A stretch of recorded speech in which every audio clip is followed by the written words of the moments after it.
Au terme d'âpres négociations, les 27 ont finalement trouvé un compromis sur le prochain budget européen et le plan de relance massif post-pandémie. Nous pouvons maintenant lancer sa mise en œuvre et reconstruire nos économies. Notre programme de relance historique fera avancer nos transitions vertes et numériques. Un budget européen 2021-2027 de plus de 1000 milliards d'euros et 750 milliards d'euros pour relancer les économies à genoux après une année de confinement et de restrictions sanitaires. Ce paquet financier avait été adopté en juillet dernier, mais il était bloqué depuis un mois par la Pologne et la Hongrie, opposés au mécanisme d'état de droit.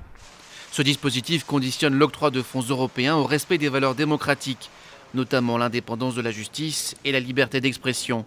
Or, Budapest et Varsovie sont largement critiqués sur ces dossiers. Finalement, Polonais et Hongrois ont cédé. Avec un bémol, ils pourront gagner du temps en saisissant la Cour de justice européenne. Une procédure assez longue, ce qui de facto retardera la possibilité de prendre des sanctions. Viktor Orban se félicite du compromis trouvé. Nous avons réussi à préserver l'unité de l'Europe avec cette décision. En même temps, nous sommes tous conscients du fait que ce n'était que la première phase.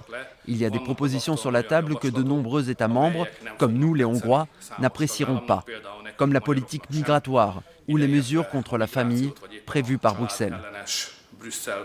C'est désormais aux parlements nationaux de se prononcer sur la mesure la plus novatrice de ce budget, à savoir la possibilité pour la Commission européenne de lever elle-même des fonds.